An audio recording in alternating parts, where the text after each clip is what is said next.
Hello, and welcome to Pardon the Integration, Why DEI Should Be a Top Business Priority, where we discuss top trends in the channel today. I'm your host, Katie Bavoso from the Channel Company. Diversity, equity, and inclusion have become top priorities for most businesses in recent years. Nearly half of companies surveyed by Treliant say they intend to increase their DEI budgets by 25% or more just this year. So how can you create a more inclusive workplace and build a more successful channel business? That's what we'll be discussing today with Susan O'Sullivan, Vice President of DEI US at Ingram Micro. The way the podcast works, for those of you who are joining us for the first time, is we have 3 topics with 3 minutes to talk about each. So let's go ahead and get started with topic 1. We're all in this together. So Susan, first of all, thank you so much for being here today. I'm so excited to talk about this topic because it's extremely important. So for those of you who are new to the term DEI, diversity, equity, and inclusion, Susan, what is it and why is DEI important to businesses of all sizes? Well, first and foremost, Katie, thank you so much for inviting me and to be able to speak about this truly important topic. If you really look at any company that's been successful, you will most likely find that they've been all about their people. And I know that's a big part of Ingram Micro, right? We were all about our people, making sure that they were comfortable. But as times are changing, we have to really double down on this, because when you look at making sure you can keep the people that you have that have all that tribal knowledge, they have to feel comfortable, they have to feel included. Then you have to look at the people you want to bring in, right? Are you getting a nice diverse candidate stream? Do they want to come work for you? And that's all about a part of community outreach. Are you taking and making sure that the people that you do bring in feel included? And then frankly, when you have better teams and people working well together and you have a diverse set of ideas and thoughts, you are always going to be more profitable because you're just going to be more successful. So I think companies that have been successful in the past probably did this without realizing it, but now we really have to double down and make sure that everybody is doing this, or you're not going to have a chance in this market any longer. There's a lot of discussion around DEI right now, certainly plenty of resources, plenty of conversations. So how should businesses be approaching DEI? Now, you need to make sure that, first and foremost, you have buy-in. I think that is the most incredible piece of this. Do you have buy-in from the leadership? But then you also have to make sure you have vision. Granted, you need that global or at least that national vision, but you have to make sure that you're keeping it localized. You have to localize that strategy. I think you have to really encourage that transformation of leadership. As I said, we're really lucky at Ingram, we have that. But it's also that not just making sure that you're talking the talk, but you're also walking it, right? It's making sure that you have that transformative leadership, that you're holding leaders accountable. And then I really think you have to make sure that you're encouraging everybody to take a part in it. And at the end of the day, I think you just, again, have to hold everybody accountable, that we're having the easy and the hard conversations, because some of this is going to be just hard conversations and really trying to change people's mindset. You have to be able to tell the compelling story for why this is so important for everyone. Very much so, Susan. So what is Ingram Micro doing to prioritize and ingrain DEI into its DNA? Ingram's always been very progressive in this front. So years ago, we started a women's forum and we had a very strong veterans group. So that was the beginning of it. And that women's group, it took many different levels. It started out very local, we took it national. And again, almost following those tenets, we're now really using that localized approach. But when we had listening sessions, so with everything that happened with the social injustice that happened in the past 2 years, we really took that chance to start listening to what people wanted. We went back to the ERGs and we said we probably need more than 2. So we have 7 actual ERGs right now, and we've continued to keep the women's and we've continued with veterans, but we've branched out. To name just a few, we've gone through. We have now Pride, multicultural. We have what we call Butterfly, but it's truly our Black coalition.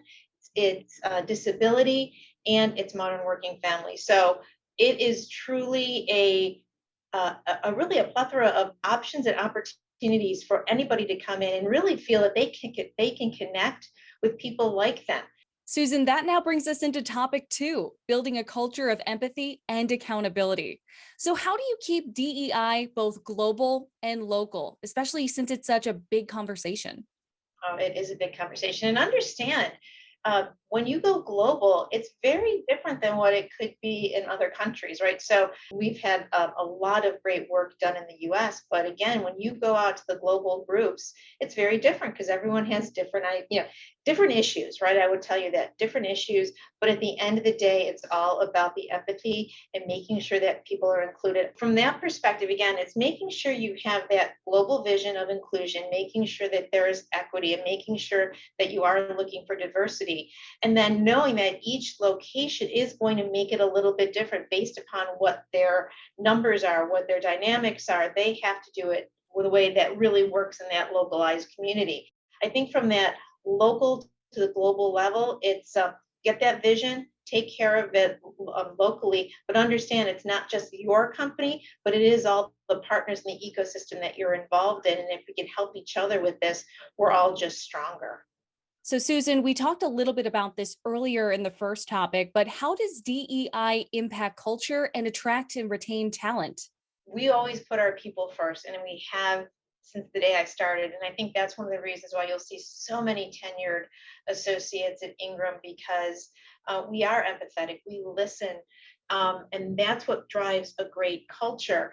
And when you start thinking about what else drives culture, you think about the community outreach, right? We talked about how this whole ecosystem works together. It's really about listening to what your associates need, what they want. And even when you think through like what happened here in Buffalo, New York in May 14th, and it was an absolute horrific scene. We had Kirk Robinson, our US leader, fly into Buffalo along with two other associates, two other very top leaders who came in.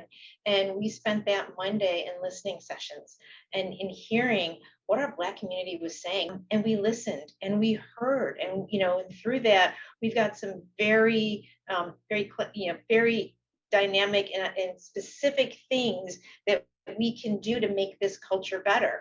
We're going to always get better. We are always going to listen to our associates, and we're always going to try and take direct actions after that. But that's what drives the culture, right? They have that culture of accountability that if we ask a question and we get answers, then we're going to take action on it. And that's what, again, drives the culture. And I think is why it's such a big part of DEI.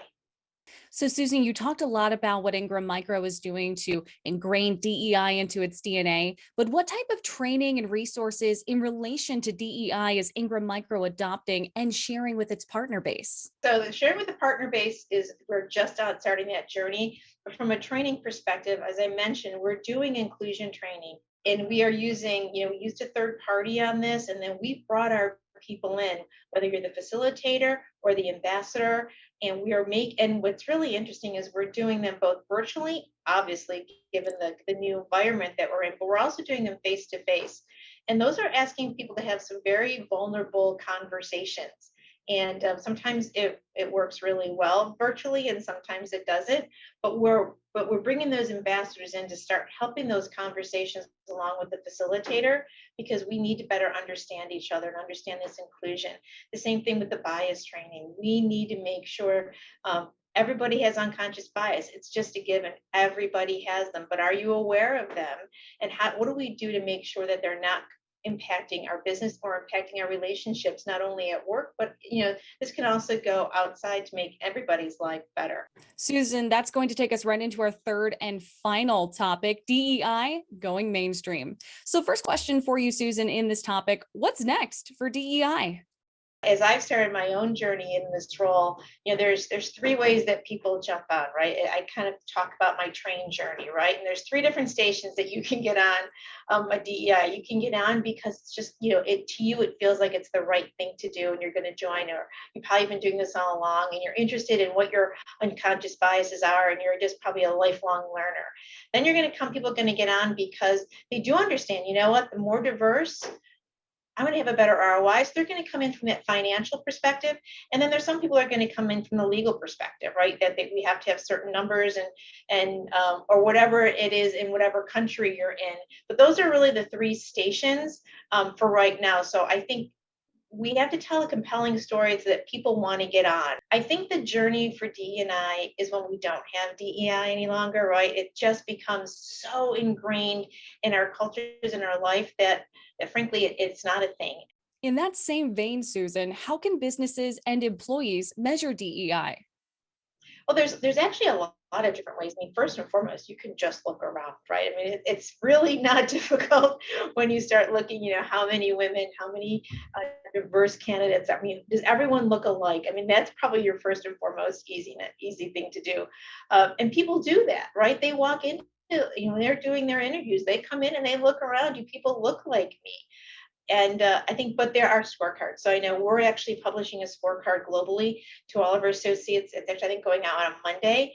And then every country has their scorecard. So, you need to be very transparent and let people know, like, here's what we look like today. And if we look good, fantastic, let's celebrate it, knowing we can always be better.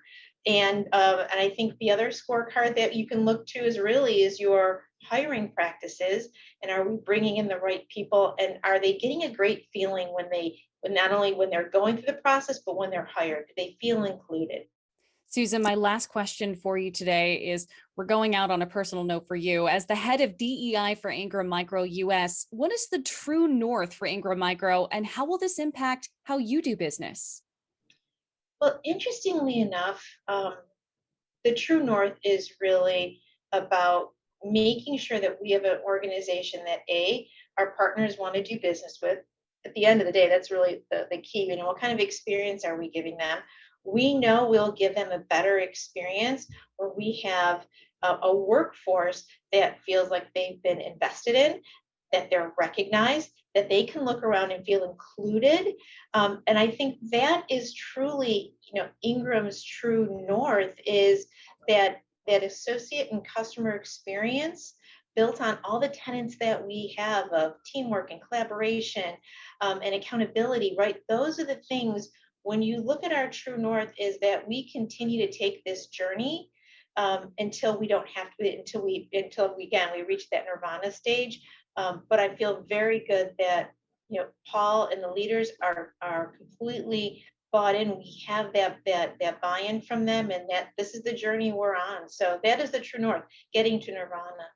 Susan, it's been such a pleasure speaking with you today. Thank you so much for spending time with me and our viewers and listeners. But before we go, I'd like to list my top 3 takeaways from today's episode. 1. A focus on DEI can help businesses both attract and retain talent while also driving higher profits and success. 2. Investing in best DEI practices means having the hard conversations and listening to the personal viewpoints and experiences of your employees.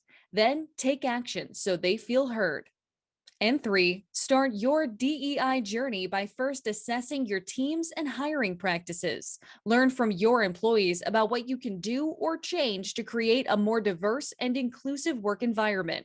Resources from Ingram Micro can help you get started. Again, thank you for watching or listening to this episode of Pardon the Integration: Why DEI Should Be a Top Business Priority. Once more, I'm Katie Bavoso, and I'll see you next time.